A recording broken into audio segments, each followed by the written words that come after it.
중용의 도시는 거대한 시계 장치 위에 세워졌습니다. 이 장치는 모든 삶의 리듬을 조율했고 원로 시우는 그 중심 태엽 심장을 지키는 사람이었습니다. 그는 기계의 소리뿐 아니라 그 소리 속에 담긴 조화와 가치까지 들었습니다. 시우는 모두에게 말했습니다. 이 기계의 가치는 얼마나 많은 재화를 토해내는지에 있지 않다. 회전 그 자체가 담고 있는 균형과 질서, 즉 측정 불가능한 가치에 있다. 하지만 사람들은 시대가 바뀌자 점점 더 눈에 보이는 황금 톱니에만 시선을 고정했습니다. 그때 젊고 재능 있는 기사 세진이 나타났습니다. 세진은 정밀한 계산과 복잡한 모델로 기계의 효율을 극대화했습니다. 느슨한 회전은 낭비입니다. 측정할 수 없는 가치는 존재하지 않습니다. 모든 것은 정량화되어야 합니다. 세진의 외침은 도시를 휩쓸었습니다. 도시는 전에 없던 풍요를 누렸습니다. 계량화된 생산량은 끝없이 치솟았고 모두는 세진의 과학을 칭송했습니다. 시우는 멀리서 황금 톱니의 화려한 소음이 아닌 깊은 곳의 태엽 심장에 미세한 균열이 생기는 소리를 들었습니다. 풍요가 극에 달했을 때 굉음과 함께 태엽 심장이 불안하게 요동치기 시작했습니다. 세진의 모든 센서와 복잡한 모델은 완벽한 구조와 최적의 생산량을 가리켰지만 물질적 풍요 속에서 비물질적 가치관이 무너진 도시는 진동을 멈출 수 없었습니다. 세진은 오직 정량적 해법만을 믿었습니다. 그는 보조 톱니들을 수없이 추가하여 진동을 잡으려 했지만 기계는 더 격렬하게 흔들렸습니다. 생산량은 측정 가능했지만 공동체의 존재론적 안정성은 무너져 내렸습니다. 결국 세진은 폐허가 되어가는 태엽 심장을 뒤로하고 도시의 구석에 은둔한 시운을 찾아갔습니다. 시운은 먼지를 털어내며 낡은 기초석, 즉 오래된 가치 체계를 조용히 닦고 있었습니다. 세진이 물었습니다. 저의 모든 경제 모델이 틀렸습니다. 측정할 수 없는 것이 진정한 가치일 수 있습니까? 시우는 고개를 들지 않고 말했습니다. 자네가 측정한 것은 단지 가격이었지 가치가 아니었다. 기계의 안정성은 눈에 보이지 않는 공통의 목적, 중용이라는 형이상학적 회전에서 나온다. 시우는 덧붙였습니다.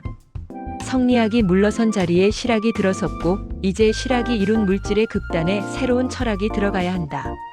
너의 정밀함과 나의 조화가 만나 지나친 정량화에서 벗어난 참된 정치 경제학이 되는 것이다.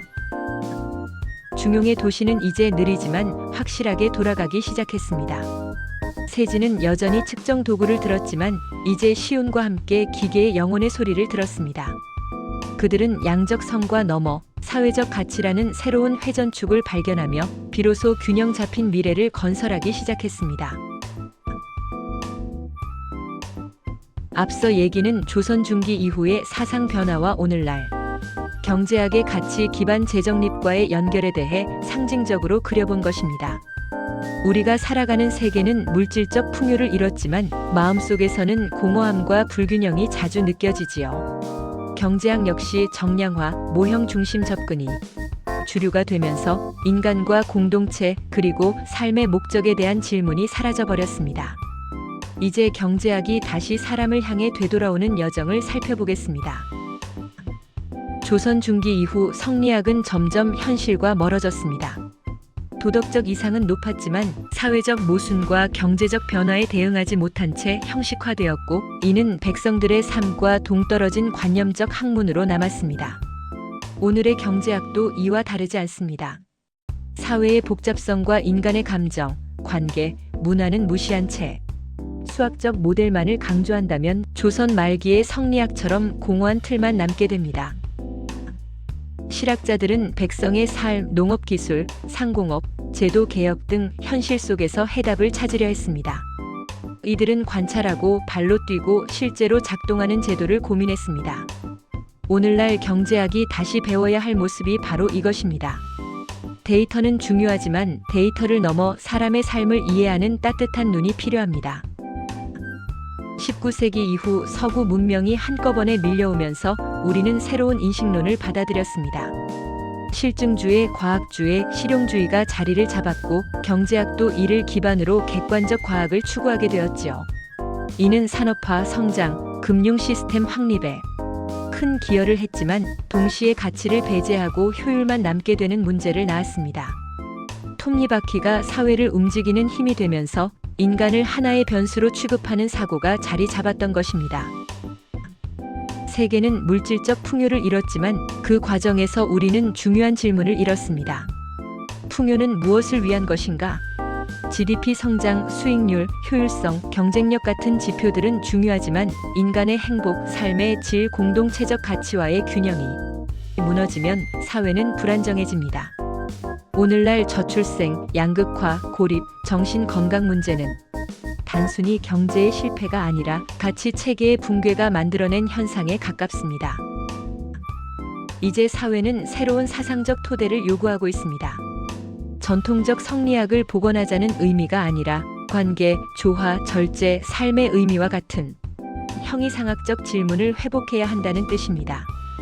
경제학이 인간의 감정, 관계, 공동체, 시간의 흐름, 삶의 목적 등 정량화하기 어려운 요소들을 포용해야 한다는 흐름이 전 세계에서 나타나고 있습니다. 행동경제학, ESG, 포용적 성장, 사회적 자본 연구 등이 모두 같은 질문에서 출발합니다. 앞으로의 경제학은 다시 인간을 중심에 둘 것입니다.